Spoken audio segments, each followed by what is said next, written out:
Om Swastiastu. Assalamualaikum warahmatullahi wabarakatuh. Salam nama budaya, salam kebijakan untuk kita semua.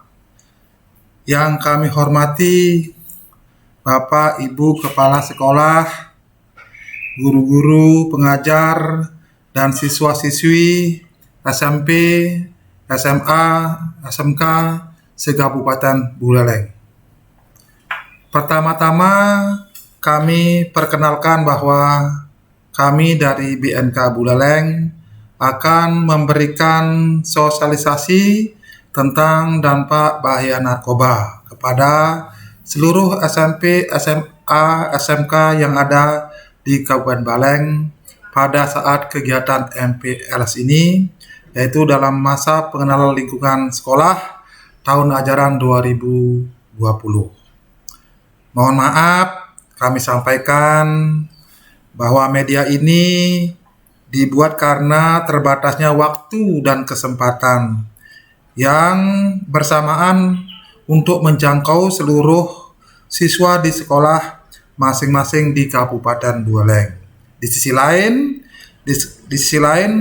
para siswa harus paham dengan bahaya narkoba dan jangan sampai jadi korban, baik pada diri sendiri maupun keluarga, maupun keluarga. Sehingga dalam surat ini akan diberikan penjelasan tentang hal tersebut dan mohon perhatiannya untuk dipahami. Mengawali sosialisasi ini, kita berbicara masalah sejarah narkoba masuk ke Indonesia.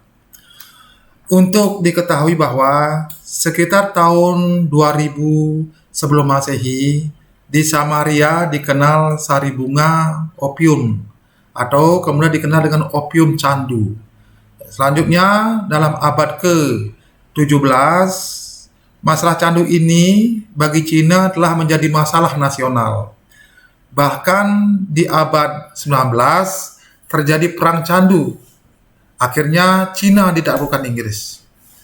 Tahun 1806, seorang dokter dari Westphalia bernama Frederick William Sertuner menemukan modifikasi candu yang dicampur amonia yang kemudian dikenal sebagai morfin.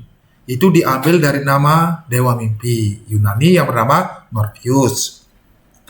Tahun 1856, waktu pecah perang saudara di Amerika Serikat, morfin ini sangat populer dipergunakan untuk penghilang rasa sakit saat luka-luka. Tahun 60-an sampai 70-an, pusat penyebaran candu dunia berada pada daerah Golden Triangle, yaitu Myanmar atau Burma, Thailand atau Muang Thai, dan Laos, dengan produksi 700.000 ton setiap tahun. Pada daerah Golden Crescent, yaitu Pakistan, Iran, dan Afghanistan, dari Golden Crescent menuju kemana? Afrika dan Amerika.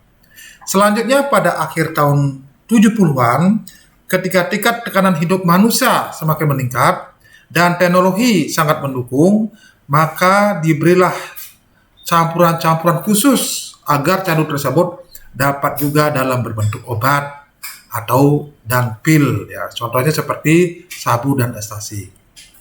Seperti apa yang saya sampaikan tadi, bahwa peredaran narkoba bukan hanya internal di Indonesia saja, tetapi lihat dari Afghanistan, dari Samaria.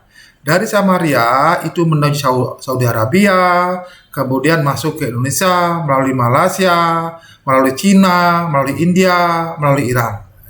Berarti kita ini adalah dijajah oleh negara lain. Hanya penjajah itu adalah penjajah tanpa wajah, yaitu narkoba yang masuk ke Indonesia. Inilah yang perlu kita hadapi secara bersama-sama, terutama dari di sedini mungkin, yaitu dari SMP, dari SMA atau SMK atau sekolah dasar lainnya.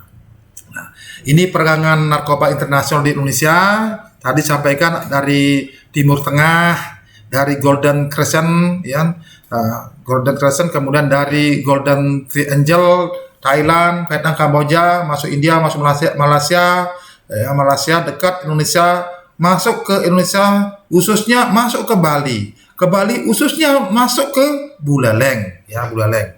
Ini banyak kasus-kasus yang terjadi yang di Buleleng, memang asal mulanya barang tersebut dari luar negeri. Nah, ini sebagai contoh bunga opium, begini bunganya, sangat indah, sangat tertarik, bagus bunganya, tapi bahayanya yang bukan main. Ya. Ini bunga itu berbuah, kemudian buahnya itu dilukai dengan pisau, keluar getah, warna putih, setelah kering berubah warna coklat, getahnya dipasarkan sebagai opium mentah. Kemudian opium mentah diproses secara sederhana hingga menjadi candu dan siap dikonsumsi. Selanjutnya bila diekstrak, ya, sampah-sampahnya itu lebih lanjut bermanfaat juga menghasilkan heroin. Bukan heroin saja, tapi juga ada yang berbentuk pil, ekstasi, metafetamin, sabu dan sebagainya. Nah, ini sebagai wawasan para siswa bahwa narkoba itu memang sebagian punya dari luar negeri dan kita betul-betul dijajah, dan ini harus kita secara bersama-sama untuk membasmi. Kemudian bahaya narkoba seperti ini, dampak yang dulunya cantik, lihat wajah orang yang awalnya tidak make menjadi make. Ini ya, banyak korban-korban yang telah terpapar di kita di Indonesia, khususnya di Buleleng sudah banyak, ya, sudah banyak. Nah, kemudian dengan demikian mari kita kobarkan, bukan kita berhenti hanya di sana aja. Dengan situasi demikian, mari kita semangat perangi penyalahgunaan narkoba, khususnya di Buleleng, khusus lagi di sekolah-sekolah baik SMP, SMA maupun SMK. Itu sekilas pendahuluan masalah narkoba. Nah, sekarang apa sih itu narkoba? Kalau berbicara narkoba, itu merupakan zat yang masuk ke dalam tubuh kita yang aktif mempengaruhi kondisi kejiwaan psikologis seseorang, baik pikiran, perasaan, dan perilakunya, serta dapat menimbulkan ketergantungan secara fisik maupun psikologis. Ini berarti saat itu yang pertama dipengaruhi adalah saraf, gitu ya. Saraf dipengaruhi, kemudian terjadi perubahan perilaku, dan akhirnya dengan perilaku berubah dan menyebabkan ketergantungan. Nah, 3 aspek inilah saat masuk di dalam narkoba itu. Nah, kalau kita secara kata-kata, narkoba itu memang singkatan narkotik, P-nya psikotropika, B-nya bahan adiktif. Ya, narkotik itu kualifikasi yang pertama, psikotropika kualifikasi kedua, bahan adiktif kualifikasi ketiga. Kalau berbicara narkotik itu obat berasal dari tanaman dan bukan tanaman yang menyebabkan penurunan atau perubahan kesadaran, hilangnya rasa dan mengurangi sampai menghilangkan rasa nyeri. Contohnya adalah ganja, heroin, morfin dan sebagainya, termasuk opium. Kemudian psikotropika itu sintetis, berarti narkoba itu ada tanaman, ada bukan tanaman. Nah, sekarang khusus psikotropika itu adalah obat alamiah sintetisnya, ya, tapi bukan tanaman, ya, yang berkhasiat psikoaktif melalui pengaruh selektif. Sudah saraf sama, ya, menurunkan dan menyebabkan ketergantungan dan menurunkan kesadaran juga. Seperti apa? Seperti sabu, ekstasi dan sebagainya. Kemudian yang ketiga, banyak narkoba, bahan adiktif. Di sana sama juga, di sana klasifikasinya seperti rokok, tembakau, atau minuman keras, lem, spiritus, ya, yang dapat juga menimbulkan ketergantungan dan merubah perilaku. Nah, itulah narkoba, ya. Nah, kita lihat bahwa narkoba itu yang pertama diserang adalah saraf. Apa yang saya sampaikan tadi? Saraf diserang otak, kemudian jelas akan terjadi menyebabkan perubahan perilaku, ya, sehingga perilaku berubah, lama-lama menyebabkan ketergantungan. Ya, yang jelas kena narkoba otomatis udah otak yang diserang. Nah, ini contoh ada otak yang sehat, kemudian otak yang kena narkoba. Otak yang kena narkoba itu dia tuh mengurut, ya, makin hari makin menyusut, ya. Sehingga di sini terjadi adiksi, terpengaruhi, makin hari makin menyusut, otomatis kesadarannya makin melemah, makin hilang. Nah ini masalah serangan daripada otak, narkoba ke otak. Nah, kita lihat kalau sudah kena narkoba pasti ada perubahan perilaku. Di mana terjadi perubahan perilaku itu? Yang awalnya riang menjadi pendiam, yang takut menjadi berani, yang sakit, yang sehat menjadi sakit-sakitan, yang bertenaga loyo, yang sabar cepat putus asa dan sebagainya. Ya, ini sebagai contoh-contoh ya, gambar yang mana yang menekam terus ya, yang sangat membahayakan. Nah, di mana bahayanya? Ada 3 sifat yang sangat berbahaya di dalam narkoba itu. Yang pertama adalah adiktif, yang kedua adalah toleran, yang ketiga adalah habitual. Kita bicara dengan zat adiktif. Di mana sifat adiktif itu kita buktikan, yaitu sifatnya membuat pemakaian terpaksa memakai terus-menerus, tidak dapat menghentikannya. Kita contohkan rokok saja, bahan adiktif. Narkoba yang kualifikasi ketiga yang namanya rokok dan minuman keras. Itu contoh kecil saja. Bahwa adiksinya itu pemakaiannya terus-menerus. Pertama coba-coba dengan temannya, kemudian makin hari makin meningkat pemakaiannya. Contoh rokok 1 hari 1 coba-coba 1 batang sampai 1 hari 1 bungkus. Begitu juga minum. Itu baru rokok. Nah, sekarang kalau berbicara masalah rokok, bisa ditanggulangi. Ada umpamanya tidak bisa rokok di Samsu, rokok kretek bisa lah. Tetapi kalau umpamanya sabu atau pisau yang lainnya, ini susah mencarinya dan barangnya mahal. Kalau umpamanya yang 1 hari yang rokok 1 bungkus, ya otomatis yang pakai sabu dan sebagainya makin hari bisa geraman. Itu 1 gram harganya itu bisa antara 1,8 sampai 2 juta. Bayangkan itu.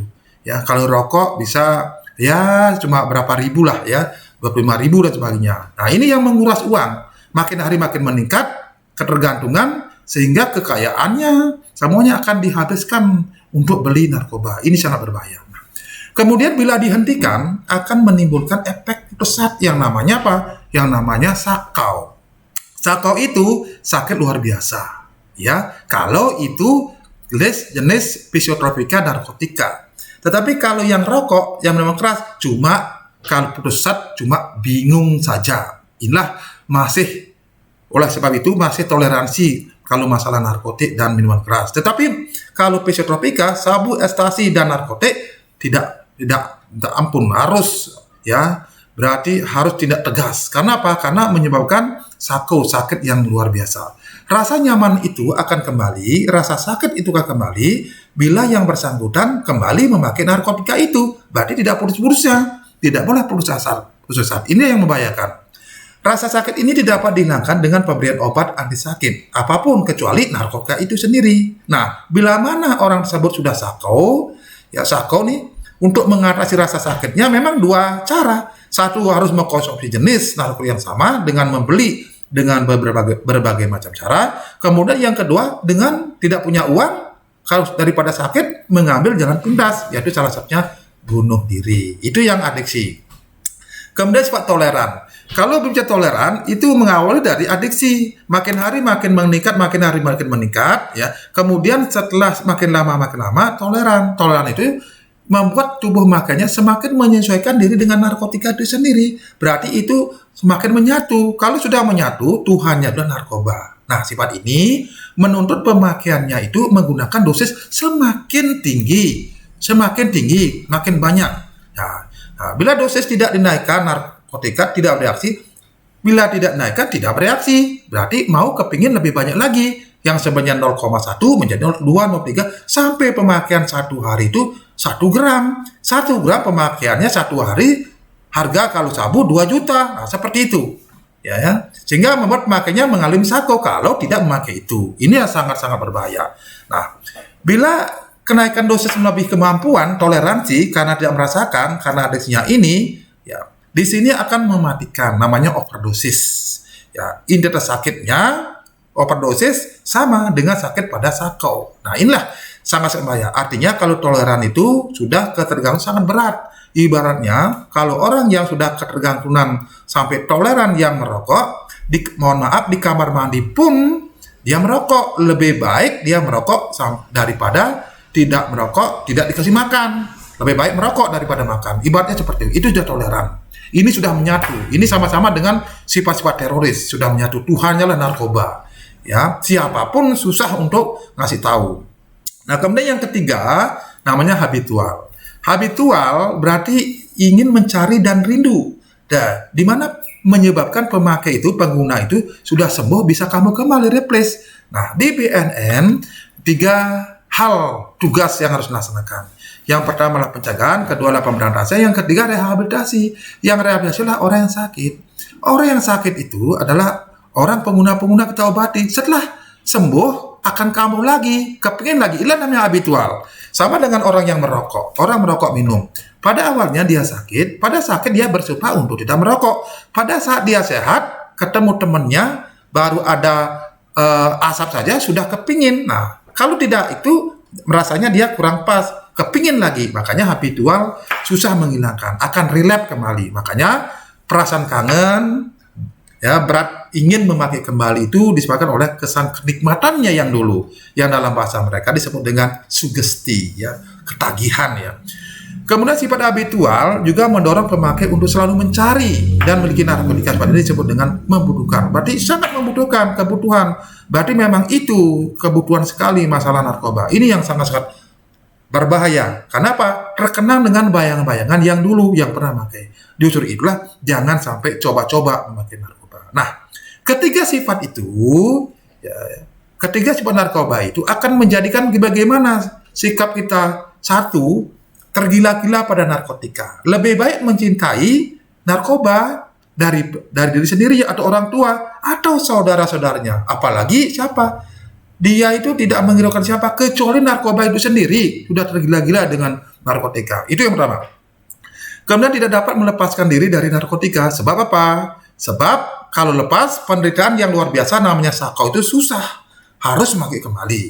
Ya, ini yang akan menguras kekayaan kita.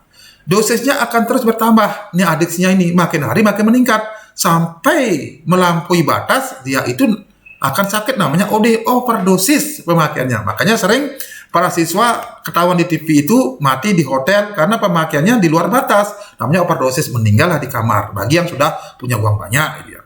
Kemudian mengalami perubahan sikap, ya, menjadi eksklusif, egois, sombong, ya, asosial, jahat dan sebagainya.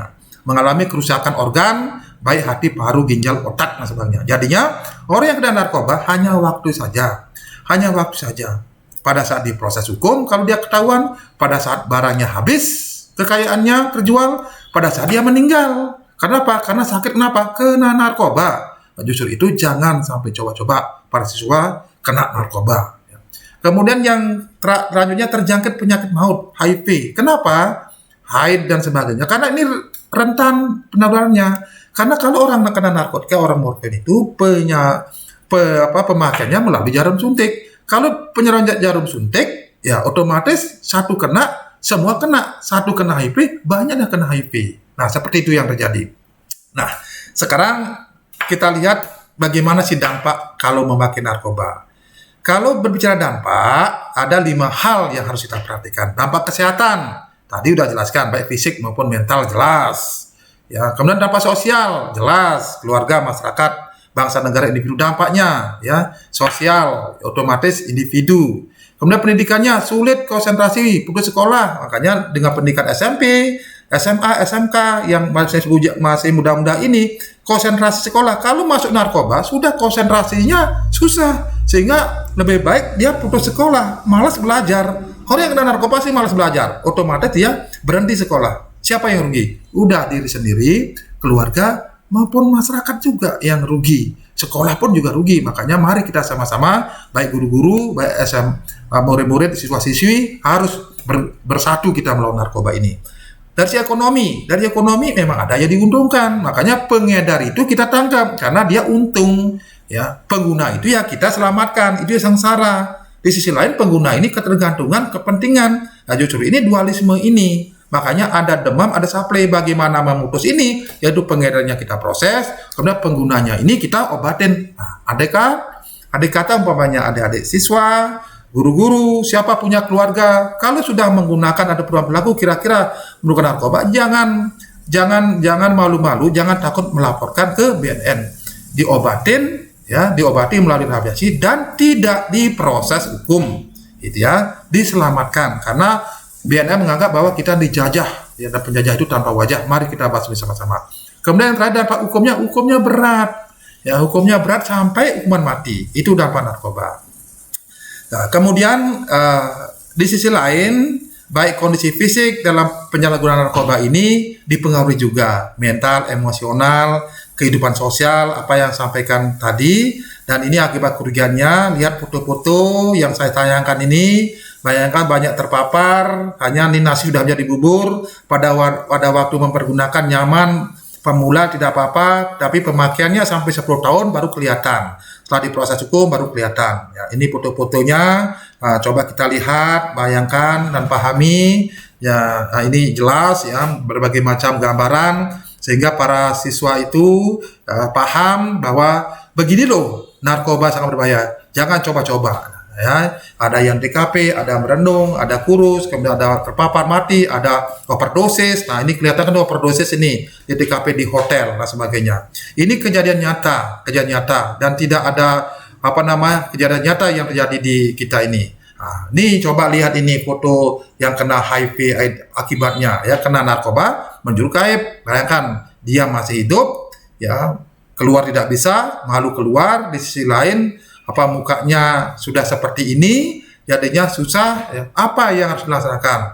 Ya, satu-satunya dia pasti mau bunuh diri juga semuanya. Nah, jangan sampai terjadi keluarga kita semua. Ya. Ini sebagai gambaran bahwa ini akibat kena narkoba sebagai dampak, sehingga para siswa bisa menyikapi ini, pahami, jangan sampai kita kena narkoba. Nah, kemudian orang yang kena narkoba itu, bagaimana sih caranya kena itu? Berbagai macam cara. Satu melalui mulut, ya. Biasanya telan dia, kalau pil ekstasi ditelan. Kemudian dihisap, ya. Dihisap melalui rokok, seperti rokok. Kemudian sabu, campur dihisap, pakai bong, ya, pakai aqua, dilubangi 2. Dihirup, ya, seperti itu. Diinjeksi, suntik. Ya, injeksi suntik ini, yang morfin itu, yang tadi saya sampaikan tadi, narkotik, morfin, suntik, pas yang kena suntikan itu kena HIV1, semua yang kena HIV jadi larinya ke sana. Kemudian ditaruh luka, kemudian di pantat, didubur, berbagai macam cara mengkonsumsi narkoba supaya narkoba itu bisa masuk. Kemudian dari sekian itu apa sih faktor-faktor penyebabnya? Nah, kita bahas sekarang faktor penyebabnya. Satu, masalah kepribadian, kemudian keluarga maupun lingkungan. Kemudian ada faktor pendidikan, ada faktor sosial, kemudian faktor rentan di lingkungan masyarakat itu sendiri. Kenapa kepribadiannya? Karena apa? Karena emosi setiap orang labil. Saat SMA, SMK ini emosional sangat labil, gampang dipengaruhi orang, kurang mengenalkan diri, ya. Berarti mau yang enak saja, mau menyenangkan, padahal itu berbahaya. Kemudian keluarganya kontrol keluarga, kurangnya disiplin. Nah, ini perlu adanya tanggung jawab keluarga itu sendiri. Yang tahu perubahan perilaku anak-anak itu adalah keluarga atau guru di sekolah. Nah, disinilah sampaikan apabila guru-guru ataukah ada adik siswa SMP SMA yang keluarganya ada perubahan perilaku, cepat informasikan ke terdekat, ada Babinsa, ada Babin Kampas, ada Kepala Desa untuk menginformasikan ke BNN. Kemudian lingkungan, tidak salah pentingnya lingkungan, karena lingkungan ini sangat mempengaruhi. Manusia itu makhluk sosial. Kalau lingkungannya rentan kena narkoba, udah otomatis dikitnya itu dipengaruhi kena narkoba. Kemudian faktor pendidikan, ini penting juga. Makanya dalam kesempatan inilah saya sempatkan kepada adik-adik SMP, siswa SMA, SMK semuanya, untuk diberikan pemahaman tentang bahaya narkoba seperti ini. Supaya dari segi pendidikan, biar lebih awal waspada. Oh, jangan coba-coba bahwa narkoba itu sangat berbahaya. Kemudian faktor komunitas sosial, kemudian faktor polisi yang rentan, ya, remaja-remaja, yang ada lingkungannya minum, ada lingkungan yang lingkungan minum di sekitarnya, mau mabukan, ini sangat rentan karena itu ambang masuk kena narkoba, ya. Nah, sekarang bagaimana sih penyebab seorang sehingga dia mempergunakan narkoba? Ya, pertama adalah faktor individu. Faktor individu internal dia itu adalah coba pakai, gengsi itu. Kemudian 2, bersenang-senang. Namanya narkoba membuat orang senang. Orang yang kena stres jadinya obat stres supaya dia menghilangkan permasalahan itu, bersenang-senang ya, sebagai alat untuk menyelesaikan persoalan. Janganlah menyelesaikan persoalan dengan narkoba. Kemudian mengikuti tren perkembangan masa kini. Ya, sedikit-sedikit kehilangan zaman. Oh, sedikit zamannya narkoba, ayo masa. Padahal coba-coba membahayakan. Di sinilah perlu iming-imingan orang lain labil. Siapa yang kena? Anak-anak muda kita, terutama SMP, SMA. Ini sangat riskan sekali. Makanya kesempatan inilah kami sampaikan dengan gamblang kepada adik-adik semuanya, agar diterima dalam satu grup teman. Ini ya, agar diterima dalam satu grup. Kalau nggak diterima satu teman, dia nggak mau. Kalau umpamanya temannya pas orang memabuk, kena teman-temannya pas trek-trekan, ya supaya apa? Ya pergaulan lagi. Ya, dan pengertian salah bahwa sekali pakai tidak bermasalah, itu salah. Ya, sekali coba akan ingat kembali pada sikap habitual. Itu faktor individu. Kemudian ada faktor lingkungan. Ya, kesempatan, ada diskotek, ya, kesempatan atau situasi seperti diskotek, ada bar, tempat hiburan malam. Kemudian ajakan iming-imingan teman-temannya yang ya kena mabukan, bisa masuk ke sana. Yang kena narkoba, tempat kerja yang membosankan. Nah, ya. Itu beberapa penyebab seorang sebagai penyalahguna. Dan banyak penyebab lain yang nanti saya tidak bisa sebutkan satu persatu. Nah, kemudian yang mana potensi kerawanan narkoba setelah kita kaji? Yang pertama adalah sudah mulai merokok pada usia dini. Kenapa ini merupakan ambang pintu masuk narkoba? Karena saat adiksinya ini makin hari, SMP 3 tahun merokok, SMA merokok, 6 tahun merokok. Sehingga rasa rokoknya dia tidak rasakan. Makanya sifat adiksi makin hari makin meningkat. Timbullah sifat toleran menyatu. Nah, kalau sudah menyatu itu tidak rasakan sebagai rokok, nambah lagi, campur apa supaya lebih pip lagi, lebih terasa lagi, campur dengan ganja. Ya, umpamanya sama sabu dan itu sebagainya ya. Kemudian kehidupan keluarga yang kurang religius ya, kemudian ketakuannya kurang harmonis di keluarganya, ada broken home. Ya ini kenapa hanya keluarganya yang bisa menjadi mediator. Kalau banyak keluarganya, bapaknya ke kiri, ibunya ke kanan, jadinya kemana anak-anak untuk pasti orang lain. Pas orang lain kena narkoba, udah kena terjerat narkoba. Justru itulah ini peran keluarga sangat penting sekali. Kemudian sifat mudah kecewa. Nah, anak-anak sekarang ini, terutama orang yang masih labil, SMP, SMA, SMK itu cepat sekali mudah kecewa. Nah, dengan mudah kecewa itu untuk menghilangkan kecewa itu dia memakai seperti itu. Ini yang keliru. Jangan menjakan masalah melalui narkoba. Ada rendah hati, suka mencari sensasi. Ya, sensasi itu padahal itu berbahaya, supaya dia dikatakan lebih eager dan sebagai lebih bersensasi dengan teman-temannya, makanya seperti itu. Keterbelakangan mental, prestasi kerja, kemudian misalnya orang yang suka megadang supaya kuat megadang karena punya kesibukan, sehingga pakai doping lah, seperti hal yang tidak inginkan, barang-barang yang terlarang itu kerawanan buat kena narkoba. Nah, sekarang dengan situasi begitu, bagaimana? Siapa yang menanggulangi? Bukan BNN saja. BNN itu kecil, hanya mediator saja. Rawan narkoba itu besar. Ini lihat merah nih ya, putranya merah. Digilas lah BNN kalau umpamanya, karena udah ada narkoba. Mari kita bersama-sama. Siapa bersama-sama itu? Bersama-sama itu ada tokoh masyarakat, ada tokoh agama, ada tokoh adat, terutama ada instansi baik pemerintah maupun non pemerintah, terutama lembaga pendidikan. Nah, di sini sekolah dari SD, SMP, SMK, SMA, perguruan tinggi itu secara bersama-sama. Kalau kita gabung sama BNN, saya rasa yakin ya peredaran narkoba akan eliminasi dan dia akan berkurang. Justru itu harus bergabung sama-sama ya. Itu kan.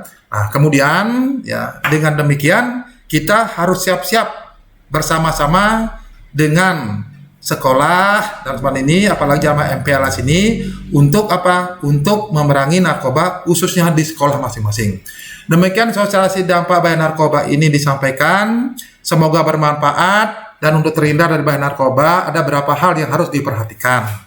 Yang pertama, mendekatkan diri dengan Tuhan Yang Maha Esa, sembahyang sesuai dengan kepercayaan dan keyakinan masing-masing setiap hari, itu ya.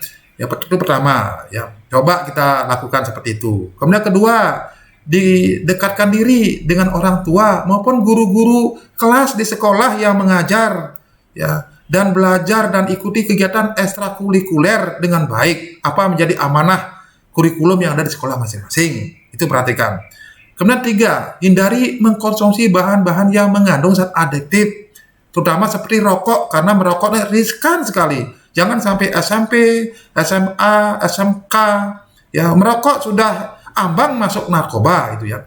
Kemudian karena itu merupakan angkatan narkoba, ya jangan kita lakukan seperti itu. Itu nomor 3. Keempat, terbuka dan berterus terang kepada orang tua ataupun guru-guru kelasnya atau walinya apabila menghadapi masalah. Jangan berterus terang kepada orang-orang yang tidak tahu.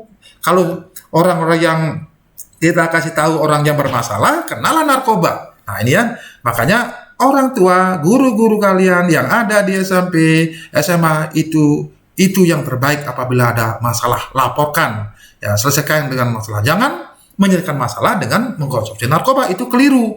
Ya, ada orang tua, ada guru itu, ada guru rupake kan, ada guru wisese, ada guru swadhyaya dan sebagainya. Itu ya, kalau umat agama Hindu seperti itu ya.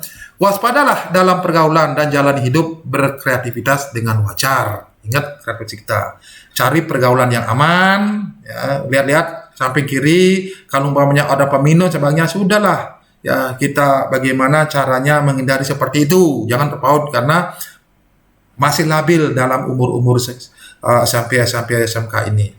Isi waktu luang dengan kegiatan yang positif, ya. Bentuk kreatif sendiri. Jangan sekali mencoba narkoba dengan kadar berapapun. Sekali coba gak ketagihan. Ingat itu.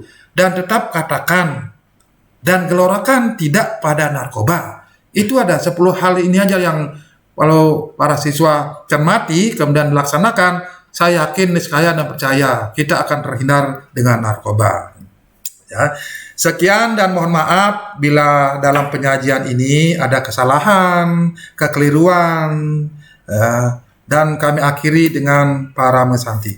Om Santi Santi Santi Om. Assalamualaikum warahmatullahi wabarakatuh. Salam, namo buddhaya, dan salam sejahtera.